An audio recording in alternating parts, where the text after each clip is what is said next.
미국에서 태어나고 자란 일본계 미국인 아이바 토구리라는 여성이 있었습니다. 그녀는 1916년 7월 4일 로스앤젤레스에서 태어났고 야구를 좋아했으며 캘리포니아 대학교에서 동물학을 전공했습니다. 그렇게 여느 미국인과 다르지 않게 생활하고 있던 차에 일본에 있는 숙모의 병간호를 위해 1941년 7월 일본으로 가게 됩니다. 그런데 여러분들도 아시다시피 일본은 1941년 12월 7일 진주만을 공격하고 태평양 전쟁을 일으키게 됩니다.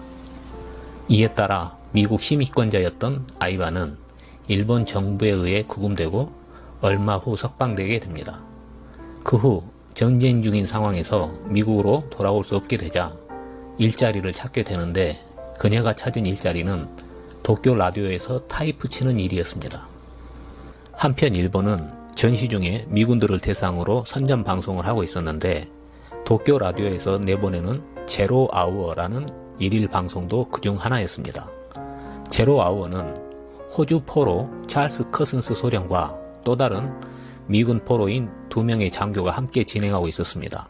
물론 당연하게도 협조하지 않으면 동료들을 죽이겠다는 협박 때문에 마지못해 할 수밖에 없었습니다. 찰스 커슨스 소령은 일본인 관리자를 설득하여 아이바 토구리를 그 방송에 합류시켜 결국 4명이 팀을 이루게 됩니다. 그들은 주로 음악을 성공하여 틀어주고 풍자나 소고 등을 동원해서 청취자의 배꼽을 빼는 데 주력합니다. 그리고 아이바 토구리는 스스로를 고아 애니라 칭하고 청취자들을 내 친구 고아들이라고 부릅니다. 심지어 감시자가 스튜디오를 나가면 그들은 은연중 선전 방송을 하고 있다는 것을 알아차리도록 암시하곤 했습니다. 그 당시에 아이바 토구리는 월급으로 $7를 받고 있었는데 그중 많은 금액을 약을 사는 데 지출합니다. 그 약은 몰래 커슨스 소령에게 전달되고 그를 통해 포로 수용소에 있는 포로들을 위해 사용됩니다. 아이바 토구리는 미국인으로서 그 어떤 반역적인 내용의 방송을 하지 않았고 오히려 미군 포로들을 위해 그녀가 할 수 있는 일을 열심히 했습니다. 그런데 당시 미군들 사이에서 유령 같은 소문이 도는데 그 내용인즉슨 도쿄 로즈라는 여인이 정전 중인 미군들을 조롱하고 전장에 있는 미군들의 사기를 꺾기 위한 방송을 한다는 것이었습니다. 그런데 사실은 도쿄 로즈라는 여인은 존재하지 않았습니다. 하지만 전쟁이 끝난 후 미국 당국은 도쿄 로즈를 만들어내야 했습니다.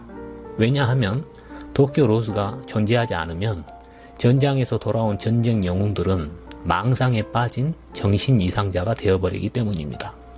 그래서 희생양을 찾게 되는데 그 대상이 바로 아이바 토구리가 됩니다. 아이바 토구리가 유죄를 선고받기까지의 과정은 당연하게도 아이바 자신의 무지와 주변인들의 거짓 증언 그리고 희생양을 필요로 했던 미국 당국과 언론의 합작으로 점철됩니다. 함께 방송했던 찰스 커슨스 소령은 자비를 들여 미국으로 건너가 아이바 토구리를 변호합니다. 그녀가 한 일이라고는 음악을 선곡해 틀어주고 냉소적인 농담을 한 것이 전부라고 증언합니다. 오히려 방송을 주도적으로 했던 찰스 커슨스 소령은 모든 혐의를 벗었는데 조력자였던 아이바 토구리는 결국 유죄가 됩니다. 심지어 24시간 일본의 선전 방송을 모니터했던 미국 정부 관료들마저도 도쿄 로즈는 들어본 적도 없다고 주장했습니다. 하지만 결국 아이바 토구리는 10년형과 $10,000의 벌금형에 처해집니다.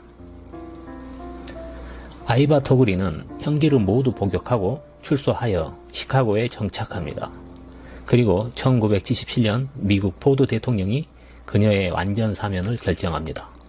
그녀는 2006년 사망하게 되는데 사망 직전 미국 제2차 세계대전 제향군인위원회로부터 에드워드 J. 헬라히 시민상을 받게 됩니다.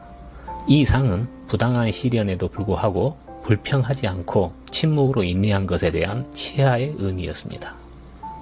한편 태평양 전쟁이 한창이던 시기에 유럽에서는 진짜 미국인 반역자가 있었습니다.